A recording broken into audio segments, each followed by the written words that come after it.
Manx Radio's update with Lewis Foster.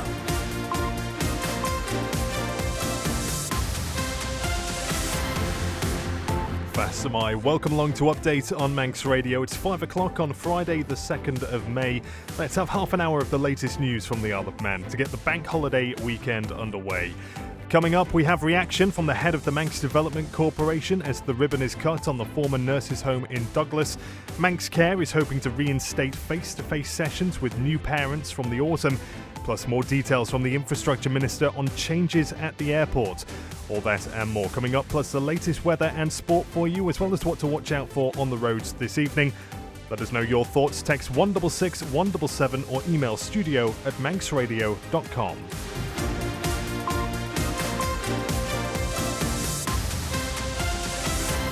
First of all, let's take a look at the latest headlines with Siobhan Fletcher. Fasamai, Siobhan. Fasamai. New scanners being installed at Ronaldsway aren't C3 scanners, which allow people to leave liquids and electronics in their bags whilst passing security.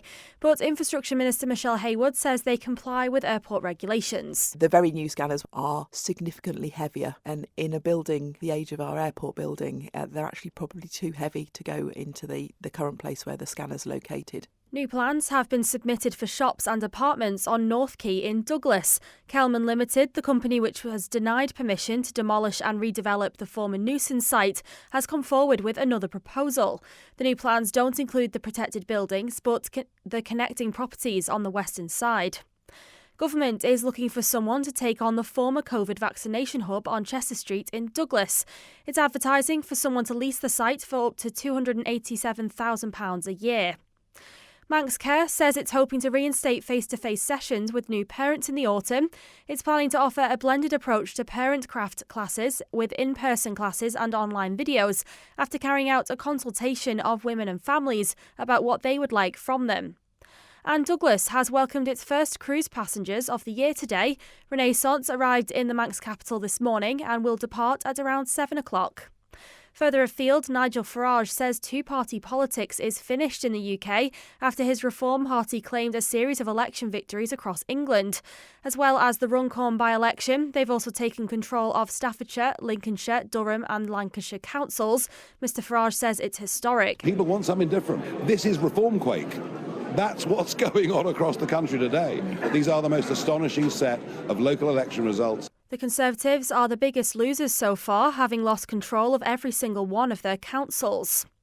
Prince Harry's lost a Court of Appeal challenge over his security arrangements whilst in the UK, and the King is going to visit Canada.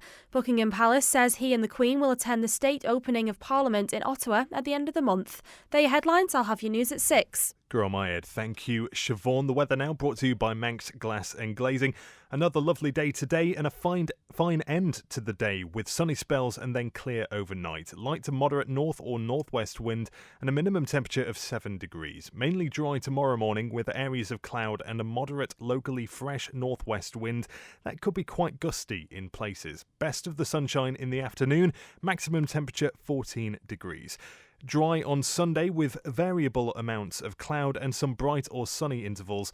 Moderate to fresh northeast wind and a top temperature of 12 degrees.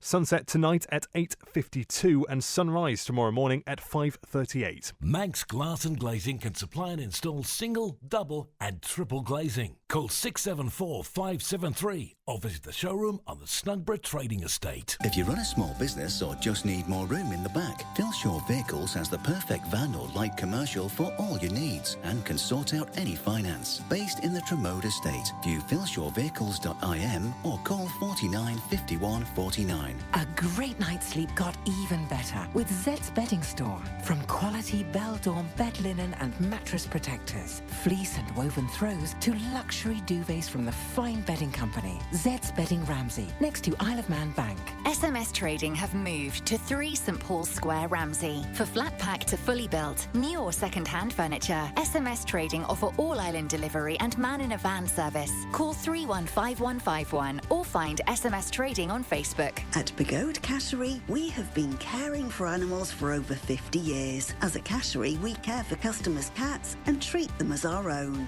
Contact Begode Cattery on 676 947 or find Begode Cattery on Facebook. You're listening to the Isle of Man's quintessential daily news and current affairs roundup. Update on Manx Radio. And the time now 5:05. 72 years after it began its life as accommodation for trainee nurses, the former nurses' home in Douglas has been reopened as an energy-efficient 37-unit apartment block. Renamed Tai Clag, meaning clock house in Manx, the building was formally opened in a ceremony outside the main entrance by Lieutenant Governor Sir John Lorimer.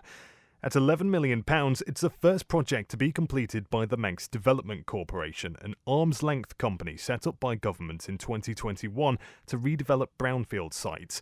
Simon Richardson was at the official opening for Manx Radio to speak with MDC's Managing Director, Dane Harrop. So very proud today, first project that we've completed, and it's great that the sun's come out for it. You wouldn't recognise it from the building it was before. It's been a complex process, hasn't it?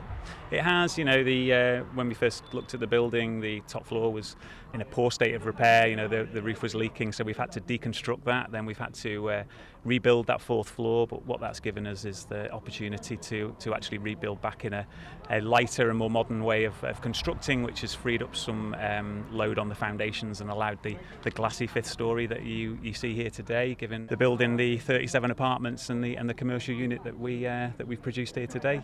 As opposed to the 126 bed sits that were here when it was built in 1953. And what sort of interest have you had in it so far? Fabulous. Obviously, we've got an estate agent now who's looking to get the building filled. We've had well over 200 inquiries within the first 4 days. We've got now 70% of it is let, and they are all with key workers, which again was our target in terms of when we put in for planning. We said that we'd be targeting key workers, young professionals, and returning graduates, and we're fulfilling on that. This is a landmark development, and of course it's the first of what is proposed to be many in this specific area, which is undergoing a major refurb. Yeah, it is the first. It was great to do because it was an existing building that was ready for the work, so we took that on as our first project. As you've outlined, we've got Westmoreland Village, which is a wider area around the back of the former nurses' home, which had planning committee approval. We're just going through the process of getting the Section 13 agreed, and then hopefully we can be on site in the near future getting on with that. But this is great for us. It's a real shop window. It shows hopefully what MDC can do and gives people hopefully some confidence that we do what we say we're going to do. That's Dane Harrop, Managing Director of the Manx Development Corporation, speaking to Simon Richardson there. Now, looking over to the airport, where 2 queues for security have been reduced to just 1, while work is underway to replace a scanner. The Infrastructure Minister says the installation of the new security equipment means Ronaldsway can comply with the regulations that are imposed upon it. Work on one machine is underway, and there will be a pause during TT before the second machine is installed. Minister Michelle Hayward has been speaking to Chanel Suku. In order to install a scanner, we need to remove a scanner, and that means that we're going to reduce capacity going through there for a little bit. So there's one scanner going in before TT. We pause work over the TT period because we recognise how busy the airport is during that time, and then the second scanner will be going in just after TT. Right, and in terms of day one security, how was that? Didn't get any reports of any major delays on it. We know there are sort of peak times where there are several flights going out in the morning, so I would ask people to sort of turn up with a reasonable amount of time and not expect to rush through. But we have put extra staff on into the area. Now, what do these new scanners mean in future? Does it mean that people don't have to take out that liquid bag from their bag? What does it mean? We haven't upgraded as far as those ones yet. The very new scanners where you don't have to take your liquids out of bags and everything are significantly heavier, and in a building the age of our airport building, they're actually probably too heavy to go into the current place where the scanner's located. So although there's some planning for moving to that in the future, it will actually mean moving where security is located. So that's going to require a considerable amount of work to do that, but we can't actually put that style of scanners on the floor in that area in the airport because they probably break through the floor. So at the moment we've upgraded because we need to go to the next level of scanners. So those new C3 scanners, I know you've explained because of the weight, that's why we're not getting those. But when you travel in the UK, you do see airports slowly introducing them. Does it mean that in terms of technology we're a bit behind, or does that is this new installation keeping us on par with the scanner technology? This new installation is absolutely on par for a regional airport, and the scanner technology that we need, it meets the current regulations that we're expected to meet. It is the bigger airports that have the C3 scanners and have a much larger area that they can work in for those. I'm not saying that that's not going to happen in the future, because I suspect it might, but it will be some time away yet. Infrastructure Minister Michelle Hayward. You're listening to the Isle of Man's quintessential daily news and current affairs roundup. Update on Manx Radio. 5:10 now, and Manx Care says it's hoping to reinstate face-to-face sessions with new parents in the autumn. It's planning to offer a blended approach to parent craft classes, with in-person classes and online videos, after carrying out a consultation of women and families about what they would like from them. The online videos that were due to be published in February are now available as of today. Jan Uliat, a retired midwife who's been lobbying for the face-to-face sessions to be reinstated, has been reacting to this news. Oh, that's absolutely wonderful news. I had a letter yesterday from Theresa Cope saying that they are hoping to do a blended approach. So I'm assuming that's going to be a mixture of the videos and face-to-face, which is what will work really well, because it means that those women that can't attend, they've got the videos to look at, and those that maybe do attend the face-to-face, especially the first-time mums, they can also then go back and have another look at the videos. I believe there's going to be feedback at the end of the video, so I would urge all women to give good, honest, constructive feedback, because that will keep determining the future of these kind of sessions. So it really is important. I probably am going to keep my classes going until, like I say, I've got them booked anyway until December, so we'll just see where we are at December. Obviously I don't want to stop them until I know that the actual sessions have started, so that's where I stand at the moment. Are you going to continue lobbying, I suppose, for the face-to-face sessions to be able to continue,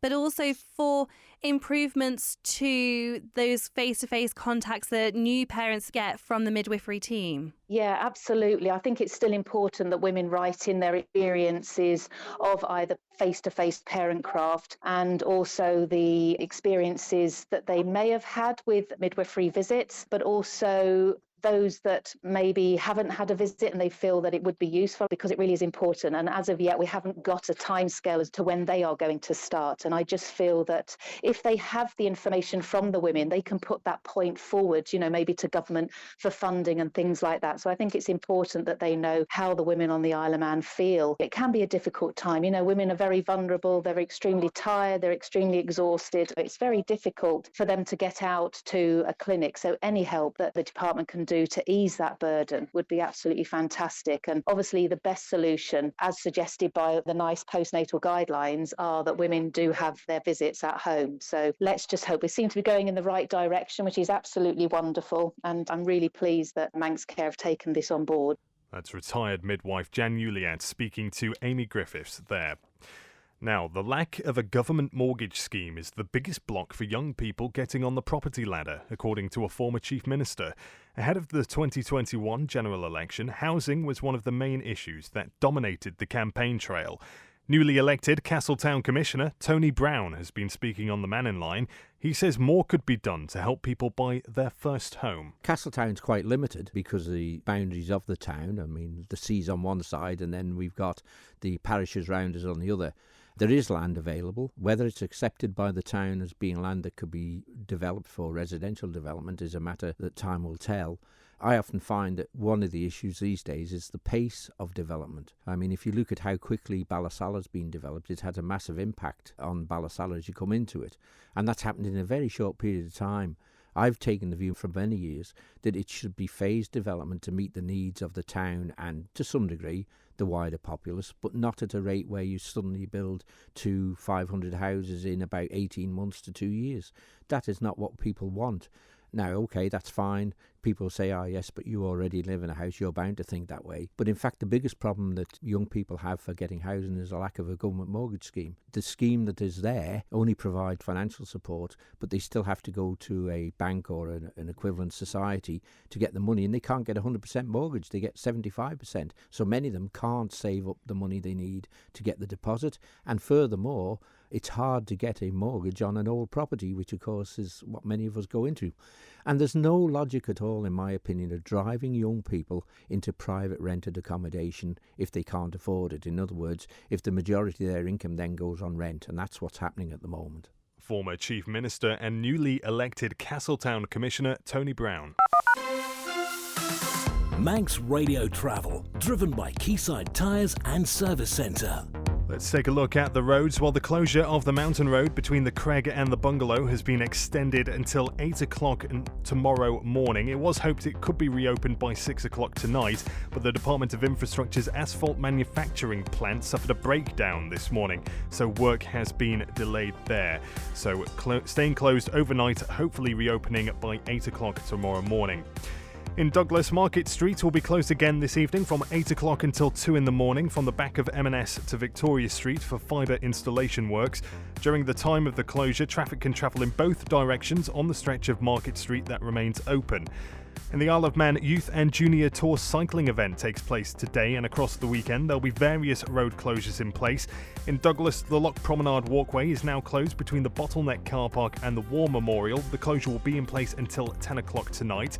Tomorrow, there are several road closures in and around the Foxdale and Braid areas between 9:30 in the morning and 3:30 in the afternoon. And on Sunday, there are a series of closures around the Derby area between 10 in the morning and 4:30 in the afternoon. If you're heading off island this weekend, a slight delay on the 5 o'clock EasyJet flight to Manchester, otherwise all flights due in and out on time this evening. And over on the sailings, Manxman is heading back from Heysham as we speak and is due to arrive here into Douglas for 6 o'clock. And Manannan is sailing to Liverpool currently, due to arrive into the ferry terminal there in just over 45 minutes' time. Ask how you can spread the cost interest-free at Quayside. You're listening to the Isle of Man's quintessential daily news and current affairs roundup. Update on Manx Radio. Approaching 17 minutes past 5, a civil penalty of over £2.7 million has been imposed on a locally based financial services company. The penalty from the Financial Services Authority on RL360 follows an inspection which identified a number of contraventions by the company in relation to its anti-money laundering and countering of financing of terrorism code. The penalty was discounted by 30% to £1.95 million in recognition of the constructive and pragmatic dialogue with the company and its proactive action to bring about operational changes across its business to address the issues identified and take substantial steps to remediate matters. Simon Richardson has more details. The FSA says the size of the civil penalty reflects the level of cooperation by the company with the authority, enabling a settlement to be agreed at an early stage. As with all discretionary penalties issued by the FSA, the sum is calculated as a percentage of the company's relevant income at the time the contraventions were identified.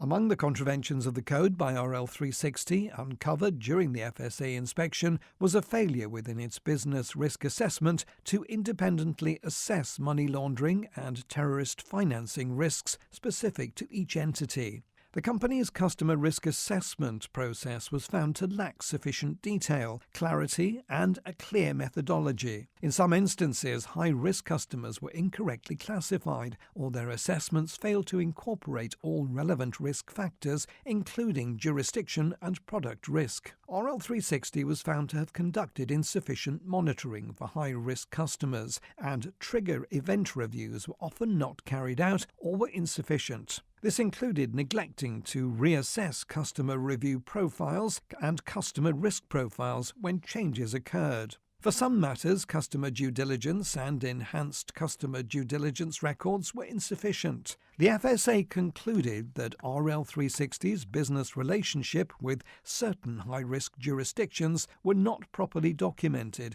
or factored into the customer risk assessment process. This impacted the company's ability to appropriately risk-rate customers and properly assess and manage risk. The FSA ruling went on to outline a number of key learning points for the industry relating to their obligations under the Anti-Money Laundering and Countering the Financing of Terrorism Code.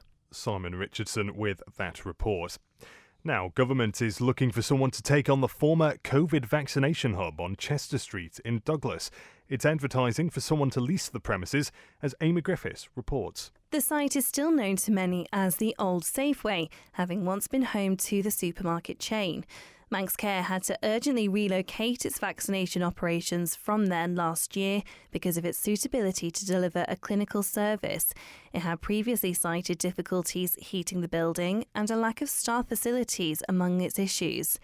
Now, government's advertising the site with Chapman Chartered Surveyors. The brochure for the property says it would be possible to create additional pedestrian access openings directly onto Market Street, subject to planning. It's also said to have potential for a variety of uses, including retail, food retail and leisure, again subject to planning. It's asking for proposals to lease the whole or part of the property for a term of years to be agreed. To rent the ground floor retail space alone would cost £204,830 a year. To lease the storage unit would be an extra £40,488 on top of that, while it will cost £36,810 per annum for the cafe and £5,245 for the staff facilities on the first floor. To rent the whole site will cost £287,373 a year. The advert also quotes a report from CACI in 2023 that claimed with a GDP of £5.4 billion, the Isle of Man boasts a robust and resilient economy. It adds competitive wages indicate the high disposable income enjoyed by residents, with 86% saying they have an excellent quality of life here. Amy Griffiths. Tonight sees the start of the Isle of Man Youth and Junior Cycling Tour, with hundreds of upcoming talents in the sport set to race on Ireland over the next 3 days. Event co-organiser Rob Holden explains why some see this as a standout fixture on the British Cycling Youth Series calendar. Well, there's a bit of a double-edged sword going on, really, because we're unique in so much that bike racers of this age normally have to ride on man-made circuits, usually about 1 kilometre long. Quite artificial, but do the job. Great for coaching, etc. What's so unique about the Isle of Man is, certainly from our perspective, is that we have closed real roads. So Friday night we're down on the Promenade Walkway for a really short time trial, and then on Saturday we're around the Ellerslie circuit we've used for a while, which is really challenging. You don't see that in races for age groups, should I say. So the kids absolutely love that. They feel like they're basically riding the Tour de France and doing what they see on they see their heroes doing on TV. And then we move up north on Sunday for a flatter circuit around Derby, so they get a real opportunity to do something really different to what they normally do. And I go back to there's so much sport on TV and there's so much cycling on TV. So these kids are now growing up watching a lot of their heroes on TV a lot of the time, and can actually go and do what their heroes are doing. So I think we are unique in that way. We're different. The challenges of getting here financially, logistically. Once they're here, they absolutely love it. And the thing what always astonishes me with kids, they're pretty resilient. They're tough. They go out racing. I know we've got good weather forecast for this weekend, but we've had atrocious weather, and they just get on with it. And it's. I always love watching some of these young kids, and I'm watching some of them on TV now that have been to the Isle of Man before. So many of them are coming through, and you see them. I won't say they've started here, but we've seen them here and they've raced here. And we usually get a mention somewhere online, with good memories of being here. So tough to get here, but once they're here, they absolutely love it because it is so different. Rob Holden from the Isle of Man Youth and Junior Cycling Tour there. That event taking place this weekend, getting underway on Douglas Prom as we speak. Now, the Home of Rest for Old Horses says it's overwhelmed by public support following an urgent appeal for help. The charity asked for a quad bike or a 4x4 after both of its own vehicles went in for repair. It's now confirmed local residents stepped in, saying the support shown will make a huge difference to their daily care for the animals. General Manager Laura Bruder spoke to Christian Jones. It just shows how the community can come together. I think the Home of Rest for Old Horses has been a part of the Isle of Man community for generations. It's free entry. Families can come and enjoy interactions with the horses and donkeys. They can spend quality time outdoors. The fact that, that's recognised by the community and they're there supporting us just feels wonderful. And yeah, we really appreciate it. And how difficult is it for charities in this current financial climate to actually rely on public funding? Yes, certainly. So we're a long-standing non-profit charity. We get no government funding and rely entirely on donations and community support. Legacies and donations have reduced in recent years, possibly for those reasons that you've said. So volunteers and event support is now more important than ever. And have you found yourself having to come up with some more creative, perhaps more out-of-the-box thinking to actually generate more funds? Certainly. So we are now looking at, we have started hosting birthday parties for children, which has been going down very well. It's a lovely venue for children. And we'd like to become more popular with corporate groups for events and social responsibility days. There's a lot that can be done here, from holding big events and fun days to a day out with your team and painting some fences or mucking out some horses or even helping us with a new incentive. So there's a lot of ideas and things that people can get involved with. Laura Bruder from the Home of Rest for Old Horses there. Well, let's catch up with the latest sporting news with Manx Radio's sports editor Rob Pritchard. Faster my Lewis. Well, to start off, as the 24-25 Isle of Man football season draws closer to its end, 3 cup competitions will form the majority of this weekend's showdowns.